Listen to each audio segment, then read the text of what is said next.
Airing on OffTheHookSports.com, your home for real news, real opinions, and what really matters about Tennessee athletics. The Off the Hook podcast at OffTheHookSports.com or Facebook, YouTube, Twitter, or wherever you go for your favorite podcasts. Apple Podcasts, Spotify, Stitcher, Google Play, TuneIn, iHeart. Like, share, follow, subscribe. Off the Hook with Dave Hooker starts now.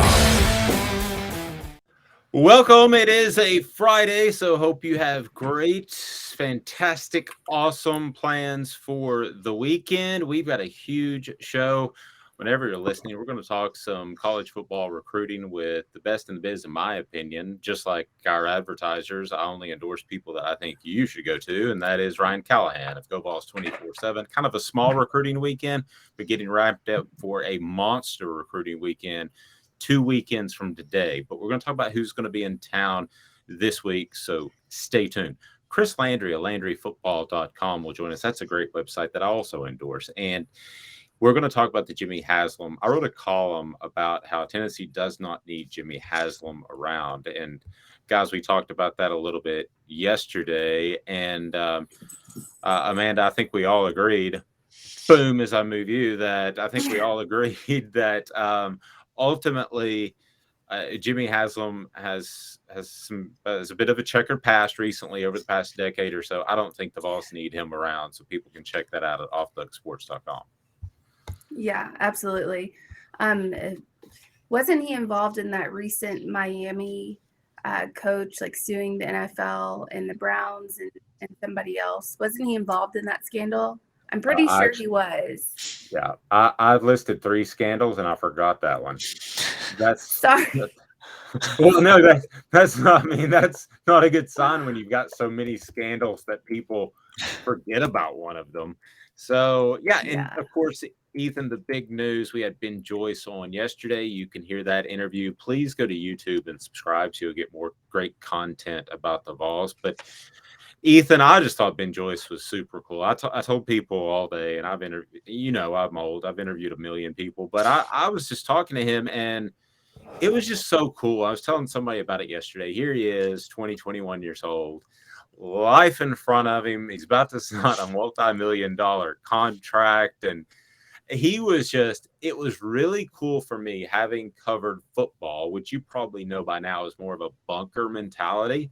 It was cool for me to see a guy that genuinely appreciated being covered. I thought that was really neat.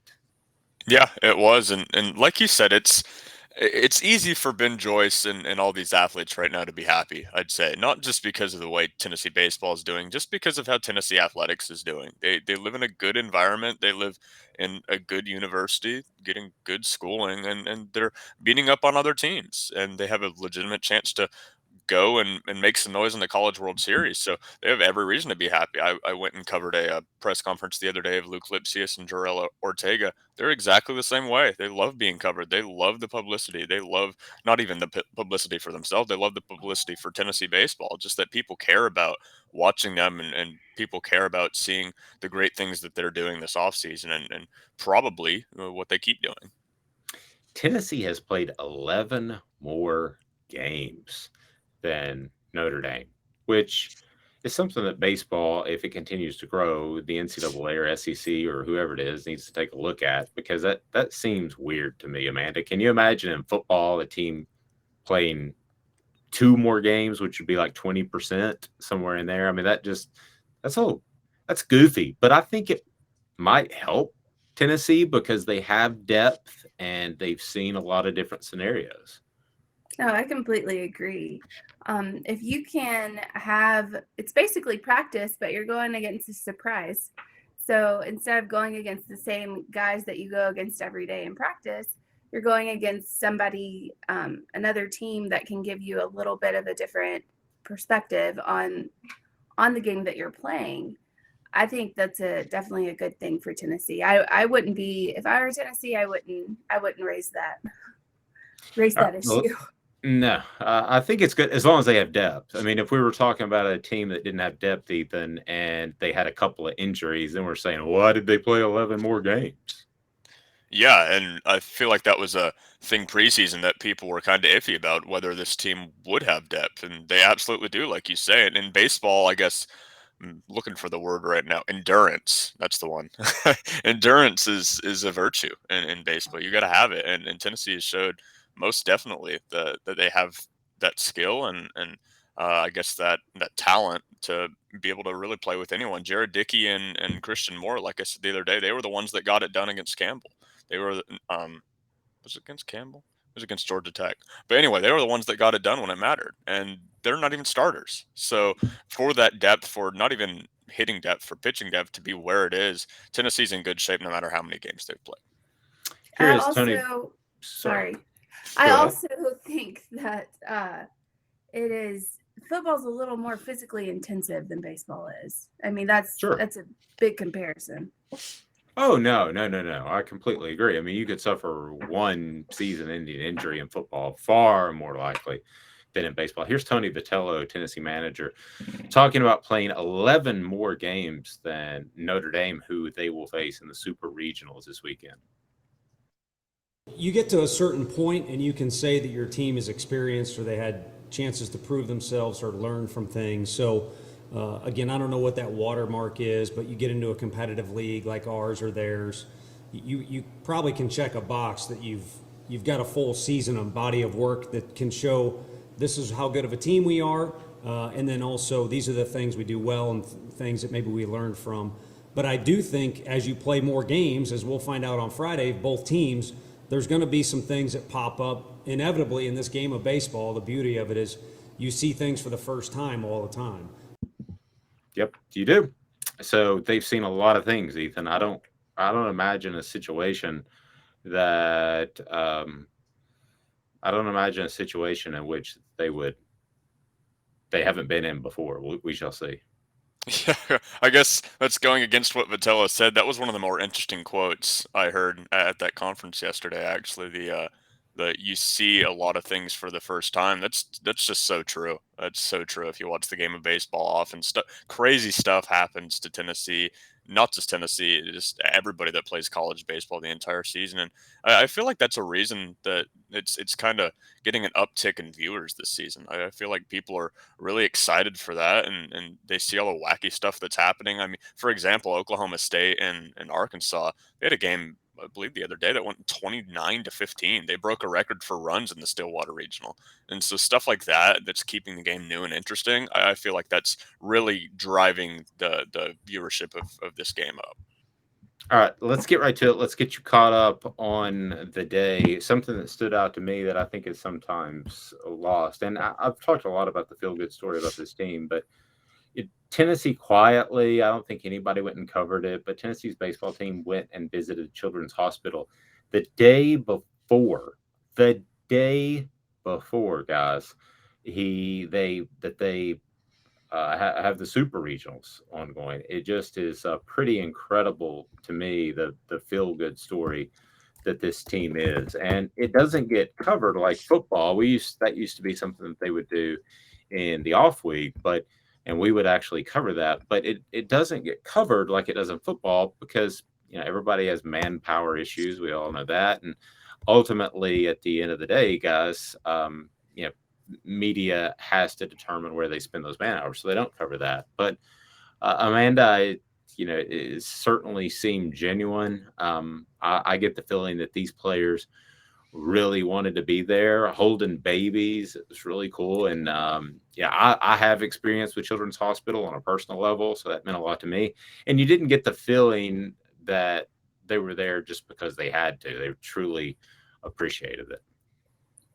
I bet it's also a little humbling for them to go in and see some things that are happening outside of, baseball, outside of what they're dealing with right now.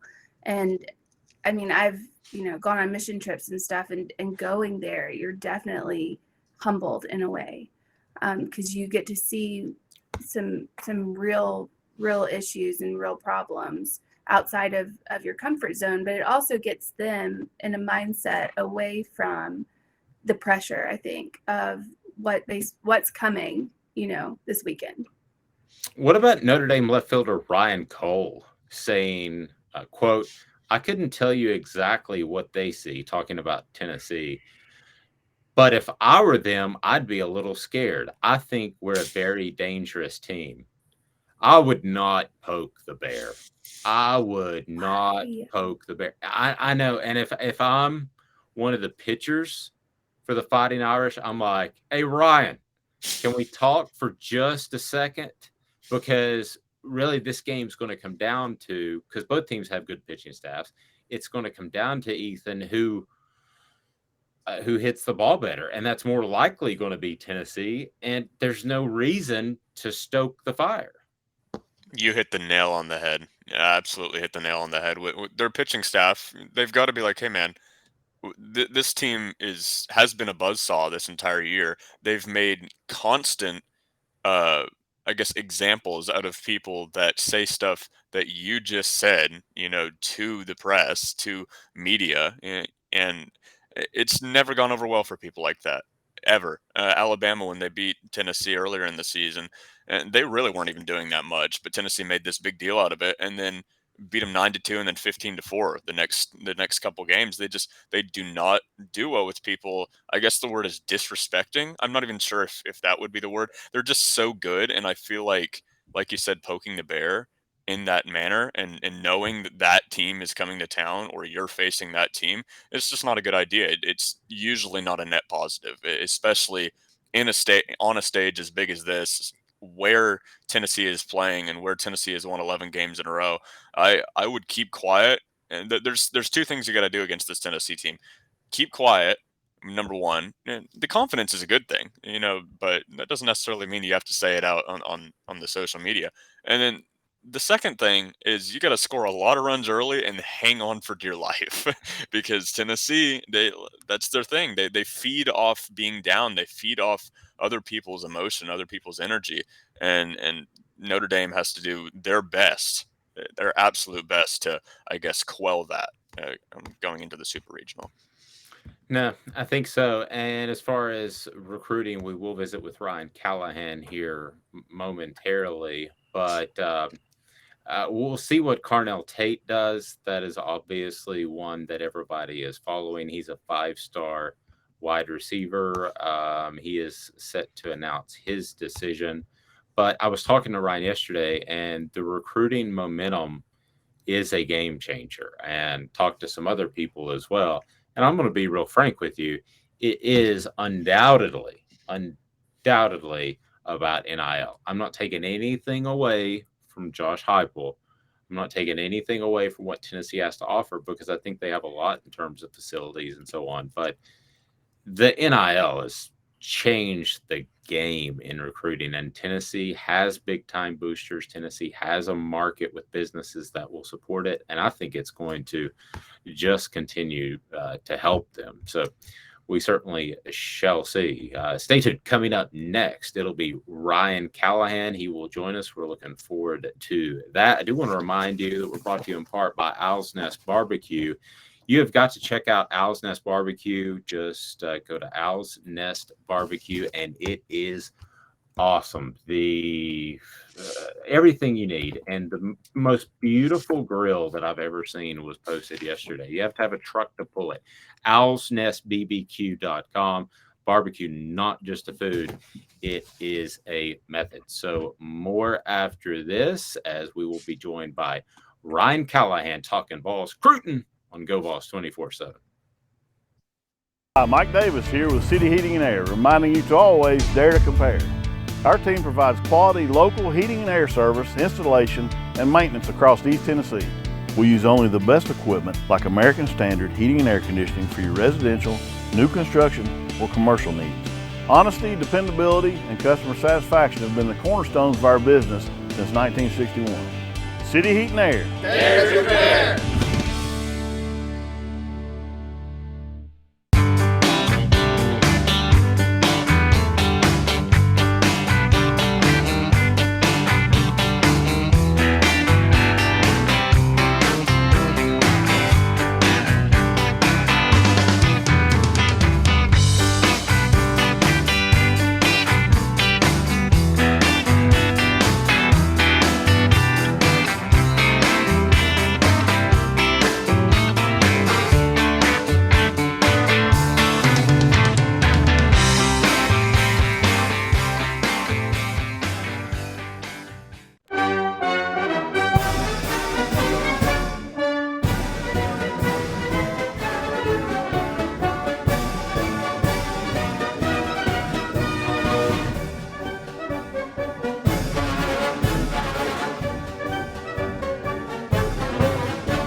Do you want to own the more that owns every job? Then get to Vassy Lawn and Garden in Cleveland and get you a Toro. I'm David Vassy, here to talk to you about Toro.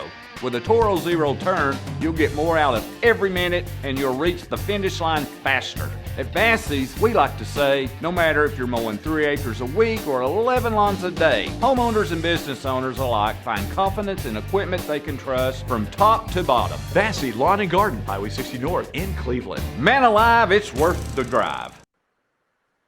Here we go. She is Amanda. I'm Dave Hooker. He is Ethan Stone, and Ethan Stone will have coverage of the game tonight. We're looking forward to that. And Tennessee, Notre Dame, it is going to be ultimately decided, I believe, by Tennessee at the plate. When you talk about a team, and I love small ball, Ethan, don't get me wrong, but when you talk about a team scraps to generate runs, yes, that means steals. That means being aggressive on the base pass. That means bunting. That means all that stuff. But ultimately, it means they don't have a lot of power at the plate. No, they don't. Weirdly enough, the guy that made all those comments, Ryan Cole, he's one of their best hitters. Putt's also a really good hitter for them. But outside of that, there's just not a lot of just raw power on this team. I believe there's 2 or 3 players that have hit more than 10 home runs on the season. Meanwhile, Tennessee's entire starting roster has more than 10 home runs on the season, just for a little bit of clarity there. And it's exactly what you said. Notre Dame, very scrappy. They try and get a few hits, and then they steal second. They're really good at stealing bases. I think they're top percentile in the country at stealing bases, and they try and get their runs like that. But when it comes to a pitching staff like Tennessee, when you're going against guys like Blade Tidwell on Friday and then the SEC pitcher of the year and Chase Dollander on Saturday, you got to be able to hit a little better. Georgia Tech, one of the best hitting teams in the country, and they couldn't even knock off Tennessee, and they had a lot of good hits and a lot of, good plays against it. But when it came down to it, Beam and everybody else was just dealing, and that ultimately outdid what Georgia Tech was able to do. So Notre Dame, a peg down from that, I feel like they might be in trouble if they can't really figure out how to start raking the ball. Go to offthehooksports.com. We certainly do appreciate it. And follow us at OTH Sports Media. You can also subscribe on YouTube. We would greatly appreciate that. So subscriptions on YouTube are really, really awesome, because if you set your notifications on Twitter and YouTube, then you're going to get information that's just really unparalleled and nothing like it in the market. You're going to get articles. You're going to get, I think, incredible insight with players. And it's nothing that I'm doing. It is them. We're able to interview current players now. I was never able to do that. That is a recent change. And the insight has been dramatic. And we are very, very proud to present that for you at Off the Hook Sports. And then Chris Landry, who will join us just a little bit later in the show, will also join us on Chalk Talk. So we've got a lot. So please go to YouTube and go ahead and subscribe and click on notifications on Twitter so you know when we do stuff. Now, what happens, Amanda, if this team loses to Notre Dame? Well, first, you make that Cole kid extremely... The trash-talking kid from Notre Dame? Yeah, the trash-talking kid that uses the word facets when he trash talks. You make him happy, but also you make the entire Tennessee fan base just feel like another kick. I mean, it feels like another kick. Football's giving it to him. Basketball's giving it to him. And it just feels like another disappointment for the Tennessee fan base. Yeah. We don't think that's going to happen. Do we? No, not at all. I don't see Notre Dame knocking them off. I don't see anybody knocking them off. They're way, way more dominant than any team I've seen in recent history. Yeah, Tennessee, for the record, is at minus 285 to win the whole thing. So what that means is basically they're about a 2.5 to 1 favorite or so. So to win this series, which is pretty strong, almost a 3-1 favorite. So basically, you bet $100 on Notre Dame, you get 285 back. So that tells you how big of an underdog the guys out there that build huge buildings and roller coasters inside of those buildings. That tells you what they think, Ethan. And typically I side with Vegas if I'm just picking games. I don't pick against the spread. I'm horrible at that. But those guys seem to think that Tennessee's about if I do the math, 2.75 to 1 favorite. Who's second as of right now? Would that be Stanford, Oregon State? Oh, I wasn't even talking about the College World Series. I was just talking about this weekend. Okay, yeah. I definitely take that then. Absolutely. I thought you were talking about the College World Series, and I was like, that's pretty high. There's still some pretty good teams left. No. But So no. So you would bet $100 on Tennessee, right now. You bet $100 on Tennessee, and you'd get back. So Amanda's shaking her head. You wouldn't to bet beat on Notre Tennessee Dame? this series? Yes. Yeah, free money. I my wouldn't. opinion. I wouldn't bet 100 because that's the ROI on that is not great. So why would you bet $100? Yeah, what are you bringing home? About $40? Yeah, that's free money. risky. Free money. Free money. Ethan's got what a budding problem. I've weirdly enough, I've never bet a single bet on sports ever. I've never done it. I don't know. Probably smart. That's probably probably smart. I have no idea. So, I can't blame you on that. Some keys to the series this weekend, as you see it, Ethan, when Tennessee hosts Notre Dame in the Super Regional. Don't forget how to pitch. that would probably be a number one. I'm not saying they forgot how to pitch, but Dollander and Beam, they had kind of rough starts on Saturday and Sunday, and so Tennessee needs them even if Notre Dame's not that great of a hitting team, they got to be solid. They don't have to be lights out, but they have to do similar to what Tidwell did on Friday. And I think if they do that, it's a wrap, because I don't think Notre Dame will be able to score more than 2 or 3 runs. They don't do that a lot. I think they average around 4. I could be totally wrong. That's not substantiated in any way, but they do not average a lot. And I know for a fact in their last regional, they averaged 3 runs per game. And so if Tennessee's pitching can just show up and do similar to what they've done all season, they should be fine. And then second is just get somebody hot. Trey Lipscomb. It could be Jordan Beck. It could be fill in whoever you want. Drew Gilbert. There's 9 dudes you could pick there that could realistically, hit a couple long shots, and that should really do it. Score 4 runs, and I feel like Tennessee's going to win this game.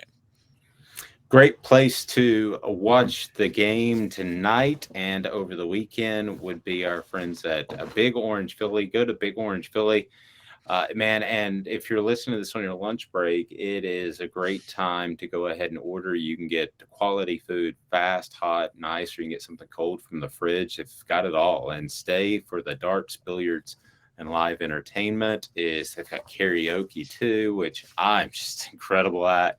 I'm just going to go ahead and tell you that right now. I'll blow it away in karaoke. I pretty much do exclusively Ice Cube, which I know is, that's stunning for some, but I just roll with Q, messed around and got a triple double. That's pretty much what I do. So, no, I don't go Q. I've done karaoke one time in my life, and I was so awful at it that my friends basically said that you have to stop. So that is, that's not something we want. We're working to get Ryan Callahan on here. Have you ever done karaoke, Amanda? No. I sound like a dying cat. Like, I cannot sing worth anything. Good. Whew, it's awful. Good. I'm glad to hear that. This next guy's an incredible singer, I've been told. Ryan Callahan joins us, Go Vols 24/7. Ryan, we certainly appreciate the time. And I will say this, just like I do with my advertisers. I only endorse people that I believe in and that I think do a fantastic job and care about their customers, in this case, subscribers. And I think Ryan does that. So if you want the best recruiting coverage in the biz when it comes to football, that's the place to go. So, Ryan, thank you for making the time. I certainly appreciate it. Absolutely. Thanks for having me, Dave. Your favorite karaoke song is? Oh, man. That's gosh. See, Have you done it? No, I'm not a big karaoke guy. But the last time I did it was with a group, of course. You got to get other people to, peer pressure, that kind of thing. And alcohol. Yeah, that helps. That helps. So I'd say "Don't Stop Believing." That's a crowd pleaser. Everybody knows it. So always a good choice. Nice. All right, Tennessee recruiting. NIL's a game changer. Let's be honest. I know recently that Josh Heupel came out and said they don't have any contact with Aspire Group. Maybe he doesn't. I don't care, but he probably does. But anyway, ultimately, whether or not he does, it is a game changer. It is, and look, it's like you said, it's one of those things that's going to go on behind the scenes in most cases. You're not going to know about it. I know that's frustrating for fans. That you want to be able to know the reality of the situation and whether hey, is this player looking into that? Does this player have a deal? You're just not going to know it, and especially now with the NCAA trying to crack down on it, it's just going to be one of those situations where you have to understand that's a reality of recruiting. It's not there for everybody. Not every player is making his decision based on that, but there's no question it's been a game changer. And Tennessee, other schools have certainly benefited from it so far. Other schools are trying to figure it out. And, once it levels out and everyone's kind of on a more level playing field, it will be interesting to see how it shakes out. But it's definitely something that's, I think, here to stay. And it's already been a game changer so far. All right, buddy. Tell me about this weekend, kind of a small weekend, and give me kind of the 20,000-foot view of what's happening over the next couple of weeks, because I know there's a monster weekend about 2 weeks from now.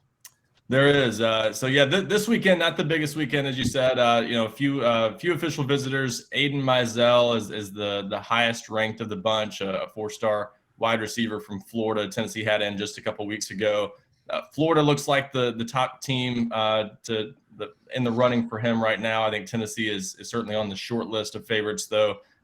Maybe running second or third right now going into that visit. So we'll see where things stand coming out of that one. But Tennessee at least made a good impression a couple weeks ago and has given itself a chance. Just maybe got a lot of work to do there with Florida. And then junior college wide receiver Malik Benson, certainly one to keep an eye on this weekend. LSU, Alabama, Georgia also in there. So some heavy hitters. He's one of those rare junior college wide receivers. I go back to Cordell Patterson, not to maybe compare their exact skill sets, but he's that type of junior college receiver that not always the top JUCO receiver is someone that Alabama and Georgia would want.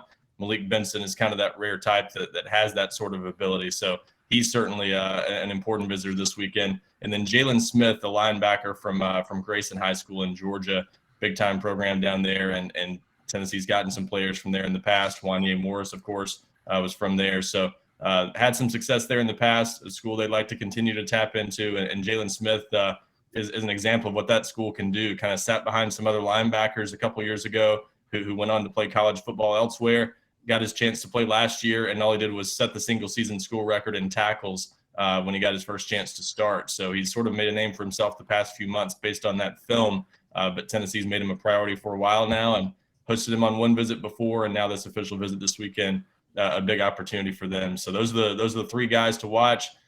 A couple weeks from now, as you said, that weekend of June 24, Tennessee's in good shape with a lot of guys who are visiting that weekend. So I think you always want a visit as late as possible before a player commits. And in this case, June, it's kind of become, what we used to see as January, December, those stretch run visits, those happen in the summer now.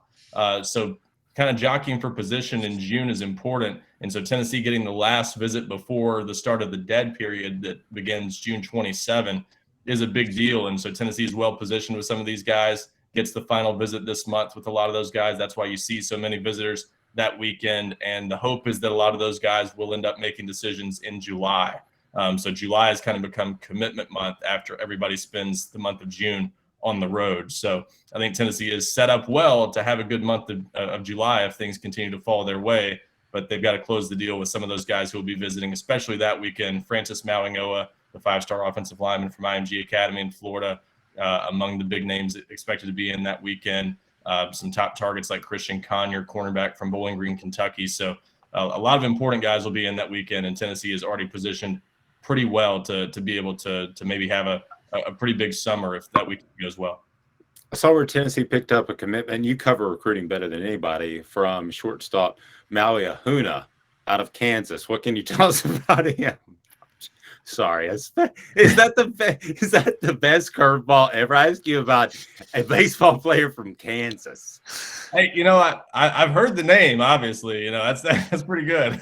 But no, that's the thing, though. I mean, baseball interest has picked up so much. I mean, we used to not be able to really justify covering every single home game at Tennessee, and now the interest is so high, and we're thankful for it because we're mostly baseball guys on the Go Vols 24/7 staff. But we've got a lot more interest in it now. So they're tracking transfer commitments and things like that. So yeah, Tennessee baseball, it's a big enough deal. I can't tell you a lot about his skill set, but I can tell you he's widely regarded as a possible early round draft pick in the major leagues. So certainly a big pickup there for Tennessee. But I see what you're doing, Dave. You always like to throw in curveballs.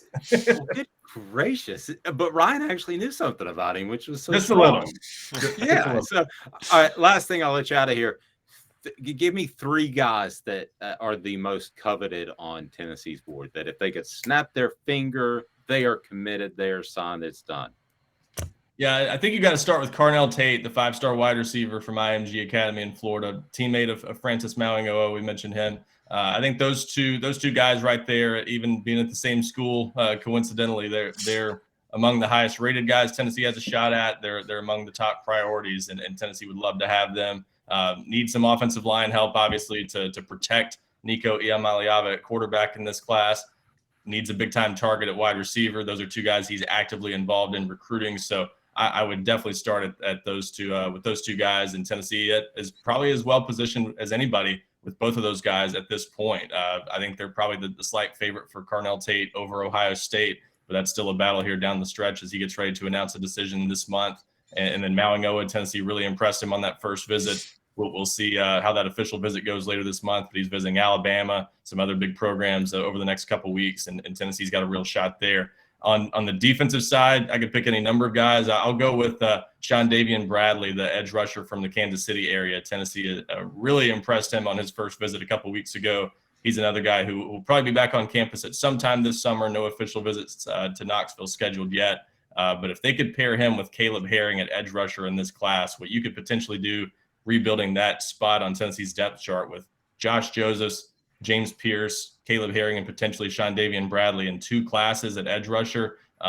It's all about getting to the quarterback these days, as you know, Dave. So if they could really improve that position that quickly with some highly ranked guys, that would make a big difference in this defense that obviously struggled to make stops at times last year.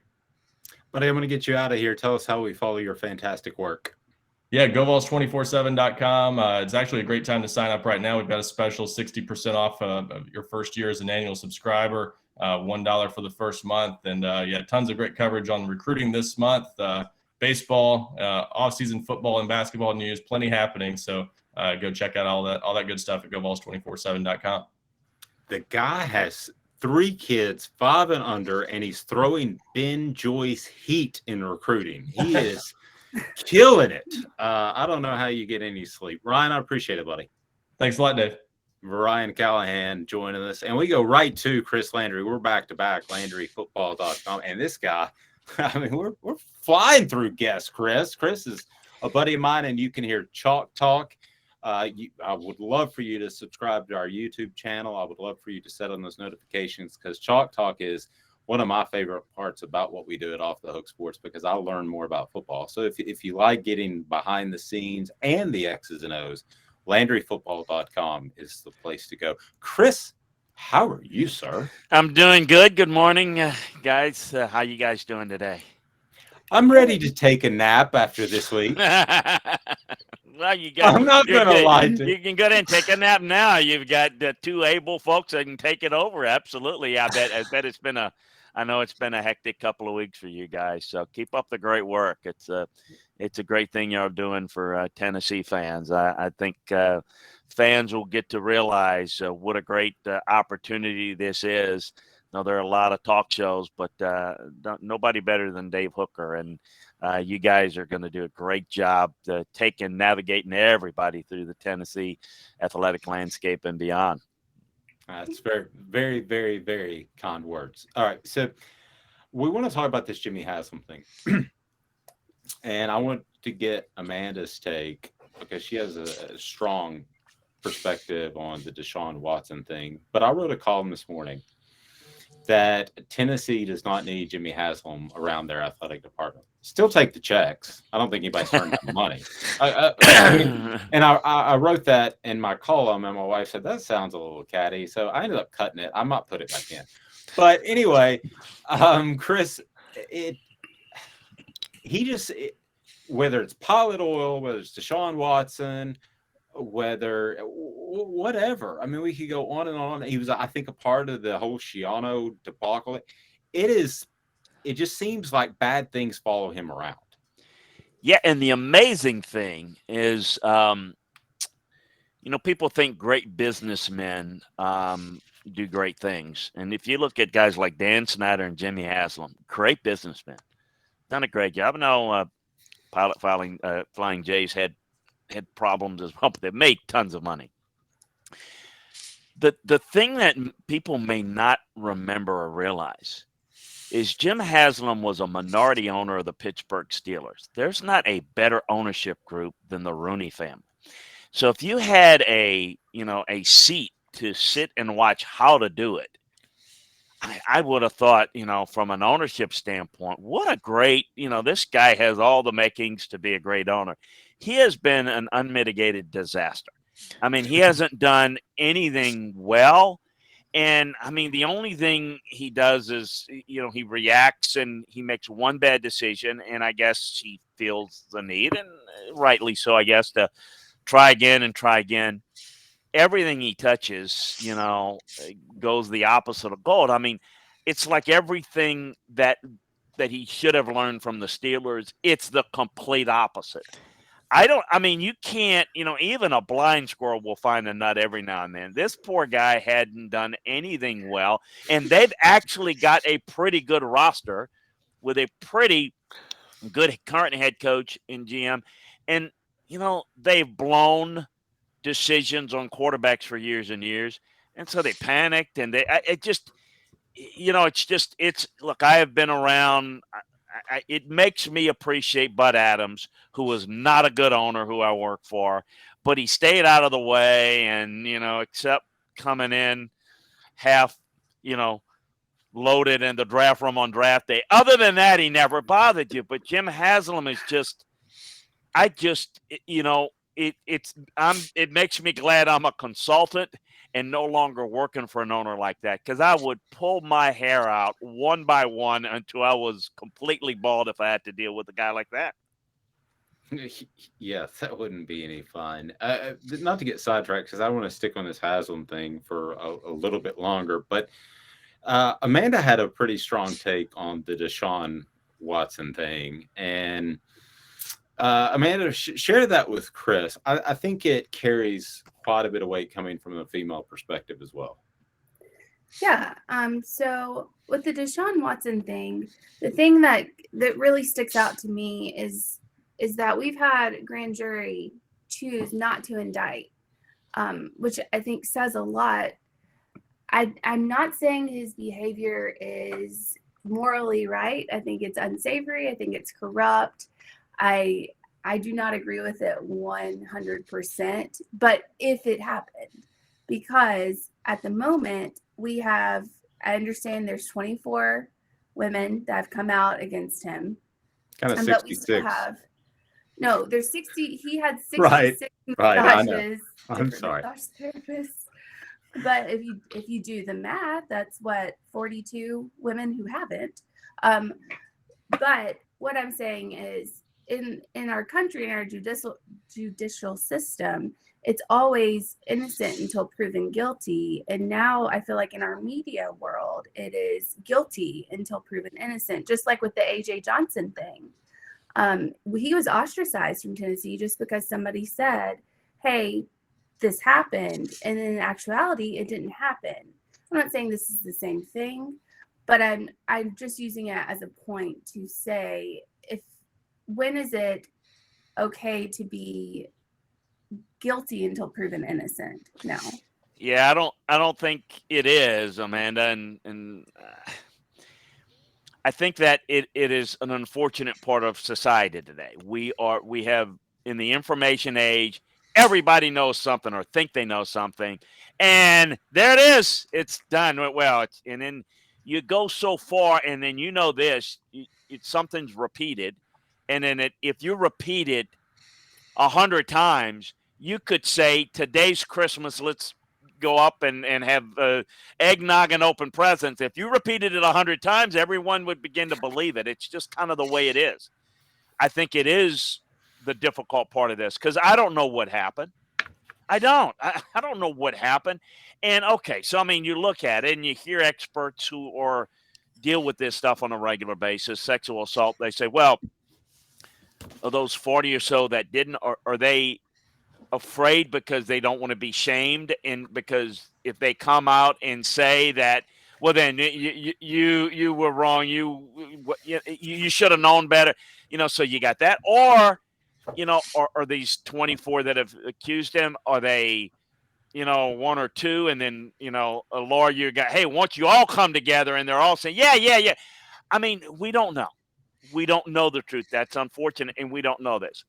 Let me just say this, and here's the only thing I'll say, because I'm not an expert on obviously domestic violence and issues, and let me just tell you a little bit about how the NFL works with massage therapists, because it's a new thing. When I say new, it's 25 years new to me. NFL teams either employ a massage therapist or like a group where there's 4 or 5 because one person can't do it all, or they sublet it to where they may use a company. So if you're living in a city and you're in Cleveland, you'll have a group of people, and then as athletes who make a lot of money, they live in Atlanta, whatever, they obviously are going to use massage therapists in that area. I'm just going to say this. I have never heard in the 25, 30 years that massage therapy has been a part of it. I've never heard anybody using 60 massage therapists. Okay. You're using 60 massage therapists. That's one of two things. You're looking for something for other than a massage, or this is even worse. You can't get a massage therapist that wants to work with you twice.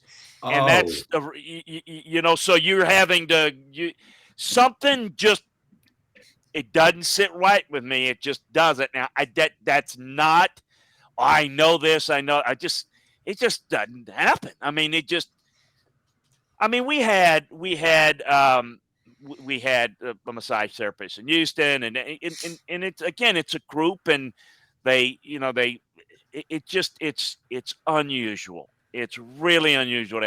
Something, that alarm bell, if it is true that he's had 66 massage therapists, there is something that is alarming about that, because that means that, again, he can't get someone to work on him twice, or he's just, just something doesn't add. I'll stop there. Yeah, that's good. This whole conversation makes me feel icky. So it really does. It makes me feel icky too. Yeah, I'm going to move on. Chris is. We're going to talk Tennessee football for a second. Chris's appearance brought to you in part by Steve Ray's Midnight Oil Service and Tire Direct in Ottawa, Tennessee's first choice in tires, auto repair, and regular vehicle maintenance, such as oil changes, wheel alignments, and brake repair. Always keeping customer service and safety in mind. Expect the highest quality and treats, tire repair, and auto repair from Steve Ray's Midnight Oil. Midnight Oil Service and Tire Direct. It's awesome. Michelin is the tires I go with. Chris, you and I were talking, and the next step for Tennessee is quite simply 3 words: 4-minute drill. Explain what that means for those that might not be familiar with that term. Well, Tennessee's offense is very explosive, as everyone knows, and it's the fastest paced offense in the country, really, since Josh's Central Florida days. And that mean by that is between a snap, the amount of time to the next snap is the quickest. And that's part of what they do. They will basically try to get the snap off before defenses can make any adjustments, any alignment changes to get them off course. And that's a strategy of what they do. Now, it helps the offense a great deal. It's a big part of, you got a lot more chances with the ball. It's like in basketball. If you get 20 more shots a game, and remember Loyola, I don't know if Amanda and Ethan are young enough to remember Loyola Marymount, but Dave, I know you remember. That was, Paul West. Okay, you guys remember. I didn't know. And they just said, the heck with David, just shoot it 20 more times. And that's kind of the concept. Now, the negative to that is your defense has less adjustment time on the sidelines between the end of your offensive series and when they got to go back out again. And they have less heel time, meaning they just don't get enough, rest in between. And therefore, it's almost like, being on skates defensively by the end of the fourth quarter. Look, it's common sense that if you're playing defense for 65 snaps a game versus 90, they got more chances to score against you. You're going to give up more yards. You're going to give up more points. So defensively, the goal is, we got to get third down stops and create turnovers to get extra possessions to our offense. And one of the things I've always said, you can build a really good team, as Josh is, with this type of offense.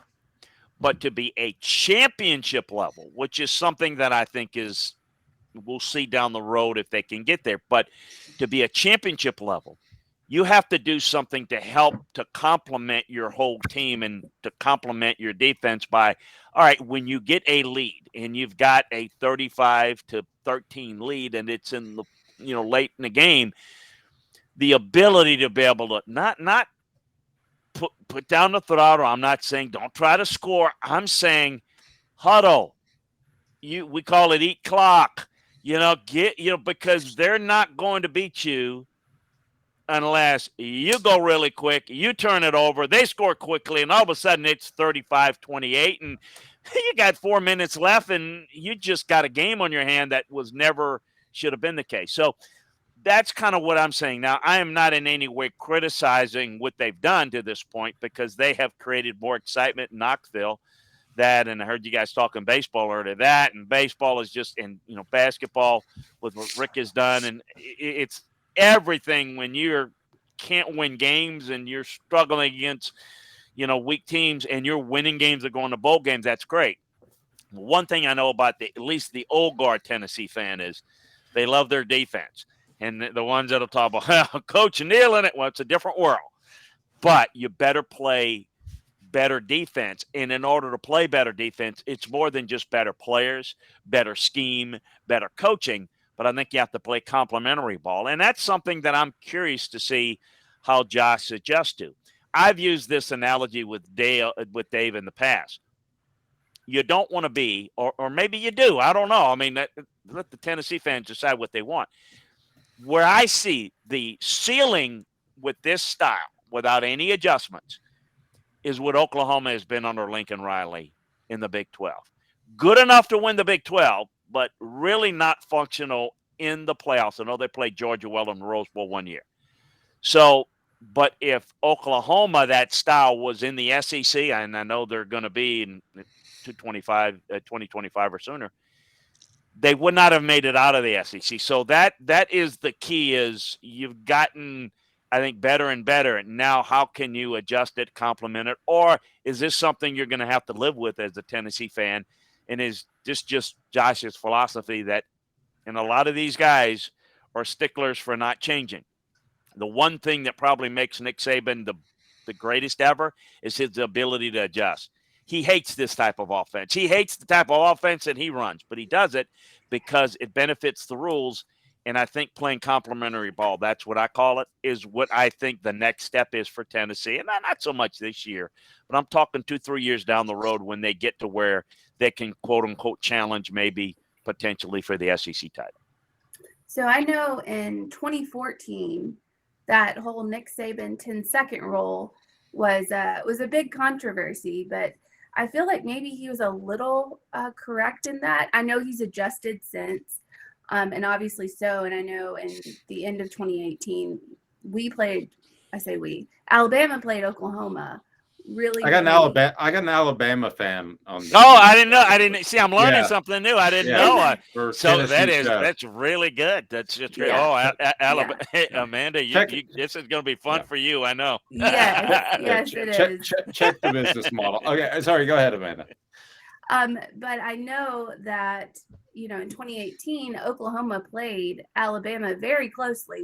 We barely skated out of that in the first round of the playoffs. But do you think that Nick Saban, and he said he didn't say it, some say he did. I mean, it's back and forth. But do you think the Nick Saban 10-second rule would have been a good one to the NCAA to have? I think it would. I think it's they didn't want to do it because it adds more complications to the officials on the field. The biggest problem I see is blocking in college, the downfield blocking. See, on the run pass option, the RPO, you can't block downfield. Unless if it's a pass, it's not a run or a pass. It's an RPO. It could be a run. It could be a pass. They call it in the NFL. They don't call it in college. And so that's the reason why, well, if you're not going to call it, run it. I mean, that's as a coach, take advantage of that. And so I think if they just were better at that, then I think it would slow it down, because then you'd have a penalty, you'd stop it, and you would prevent some of that. But I do think, look, I think that giving the defense time to adjust is the right thing to do. I don't think football is meant to be a continual game. And here's the thing. What is everything in football, NFL, college, what is the biggest thing you hear? Safety. Well, we all know it's not about safety. It's about litigation. They don't want to be sued they want to be known that we're doing everything to make the game safer. Going the 90 plays and continue is the least safe thing you can do outside of special teams, the kicks.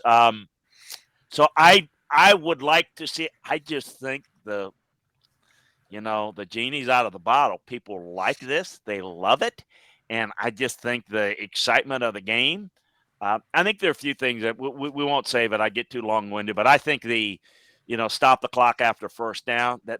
Those are things that make some college games 4.5 hours long. That is probably not good for it. But I do think something in terms of allowing the defense. I think if you make an adjustment on offense, the officials got to stand over the ball and say you got to allow that change. And that I think you can do that without the 10-second. But if you want to do it, I think in some way that has to be addressed. Chris, what's on the site now? What did people get by subscribing? I'm going to answer the question, the latter, a lot. Well, we're working a lot, both NFL and college, beginning a lot of the previews. In the NFL right now, we're working on all the different running back units in the league, quarterback units, the receiver rooms, as we call them. And we're doing a lot of that in college as well. Notebooks every day, kind of keeping everybody up to date on what's going on. You guys know it. You're talking about it every day. You still got transfer stuff, recruiting, as you guys were talking about. We got that every day because this is now the busiest time. When I was a recruiting coordinator in college, this was camp time. May was a big recruiting. We didn't offer all these kids early. Now it's huge. Camps are about evaluation. So how are guys doing there? Because obviously with December not far down the road, this is a huge time to get guys, as Tennessee's got a big weekend, as they've had a few this past week. So we're covering all of that over at LandryFootball.com. Check it out. Follow me on Twitter at LandryFootball. Can I steal one more segment or one more question? Sure, absolutely. Carnell Tate, thoughts? Well, I think he's a really talented guy. I think he's very athletic, and I think he's got a lot of potential. I think he's a really guy that, to me, bends well, moves well, and's got a lot of good movement skills that really kind of excite me. I'm curious to see how he develops his technique a little better, though. Chris, have a fantastic weekend. Go Celtics. I wore my shorts. You're a Celtics fan. I picked them in 6 from the get. I just think people underestimated their defense. So I'm just saying that. So I think of you every time I put my Celtics shorts on. I'm like, at least I have one other friend other than my son that likes the Celtics. So Yeah. Enjoy the weekend. Football season is year round. I don't know how you do it, but the amount of content is incredible. We really appreciate the time. Oh, thanks for having me. Good to meet you. Ethan's been silenced. I miss Ethan. Yeah. We'll talk next time, Ethan. Sounds good to me. Good to meet you guys. Keep up the great work, and we'll talk to you next time. Yeah, thanks, Chris. Yeah, we're still working out communications issues a little bit. Ethan, I'm sorry if I left you out of that. No, we're fine. No, you guys are cooking. That's good. Yeah. So you, who are you guys rooting for in the finals? Do you have a preference? Celtics. Okay. Thank you. Are you a Celtics fan? I'm a Jazz fan. And that's a I'm miserable experience. So, yeah, I'm going. I don't hate the Warriors. I actually kind of like Steph and Clay Warriors. I just think they've had their shine. I think it'd be cool for Tatum, Brown, all those guys to get one. So. Well, I know the sideline reporter for the Utah Jazz. She used to cover college football recruiting, so we could have her on if we wanted to bore our entire audience. Sarah Todd, or there's no, she's TV. Kristen Kinney. Okay, gotcha. Yeah, she's TV. So, and Amanda told me I couldn't have any more pretty women on the show. She said I'm the only good-looking female that'll be on the show. She told me that yesterday. I was like, Amanda, I think you're being too sensitive and defensive. Oh, no, I did not. I absolutely did not. Maybe not. Vols Automotive, they've got cars. Man, they are so awesome. I went into their dealership there on Callahan, and they do have cars. They've got selection, and not everybody has that. They're honest, good people. They can do financing. But just check them out. Vols Automotive. Gary does a fantastic job. And again, like I said, I had trouble finding a parking spot. Ethan, you have been looking for a car. It's not real easy right now. The prices are high, and ultimately, to be treated fairly, to be able to find the car you want is not an easy challenge. But people can do that at Vols Automotive Group. How's your car search going? It's struggling. I was just about to say I got to go check Vols out because I've been looking for a pretty decent while, and I can't find anything. All the ones I do find, they won't send me the service records or anything like that, and I refuse to buy a car with it, especially right now with it being expensive and gas and all that. I refuse to buy a car without knowing if it's been in a wreck, and no one will tell me that. So, Vols Automotive, I'll take care of you, buddy. I meant to reach out to him already, so we'll take care of that. And all right, guys, it's time for our big time picks for the weekend. I'm not just going to ask you if Tennessee wins. I'm going to ask you how many games, and you can pick Notre Dame if you want. That would be quite the upset. And so, Ethan, I want to start with you. And Amanda, if you don't mind, will you go get your dog? Yeah. Why? Yeah, go get your dog. Dog's making an appearance. Okay. Ethan, who are you picking? And Amanda will be back. Ethan, who are you picking, and how many games? I'm picking Tennessee in 2 games. I don't think that Vitello said he only named 2 starters, and he wouldn't do this because he's too humble for it. But I feel like he did that for a reason. you gotta think Tennessee's going to take care of business. I'm not saying Vitello said it because of that, but I mean you got to read between the lines here. Tennessee's the better team. They're the hotter team right now, and Notre Dame, to be honest with you, is just a little bit outmatched. Amanda, your dog's name is Ava. Amanda's pick is brought to you by Craft Treats, and they take care of your pet. They certainly do. They've got full spectrum CBD treats. I mean, that dog looks like he may have a little doggy bong, but he looks super chill. She, whatever. But it's all dogs are he's, all cats are she's. But that dog seems pretty chill, but it's probably because he just had a chill pill. I don't know. But they've got the full spectrum CBD treats. Go to crafttreats.com, brand new website rolling out. They can help your loved one with anxiety, with storms, which we had. They can also help with older dogs that maybe have some arthritis issues. That's Craft Treats. Go to crafttreats.com and you can order that anywhere. All right, Amanda, your pick brought to you by Craft Treats is Tennessee, Notre Dame. How many games? Honestly, it's Tennessee in 2. If I could say it was Tennessee in 1.5, I would pick Tennessee in 1.5. I wish I could say it's Tennessee in 1 because I could use some time off. But I'll take Tennessee in 2 with a quiet little prayer said. All right, everyone, have a great day, and we certainly appreciate you tuning in. We'll be here each weekday. Go to offthehooksports.com, and you can also go to YouTube to find our videos that have former players, Chris Landry, and this daily show, Off the Hook Sports. So we want you to go to YouTube and subscribe. We want you to set your notifications on because I believe with Ethan and Amanda, the content we're providing is something you'll enjoy. If I'm wrong, then just send me a DM and say you're an idiot.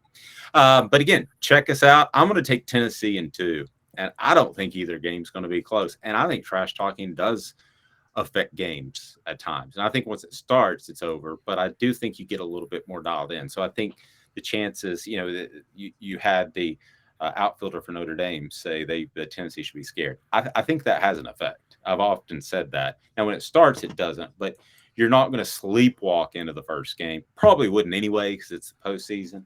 But I just think that stokes the fire. I was going to pick them in 2, but when I saw that quote, I was like, I'm taking it a step further. So you can check that out. Ethan's going to have it up on offthehooksports.com. So have a fantastic day, everyone.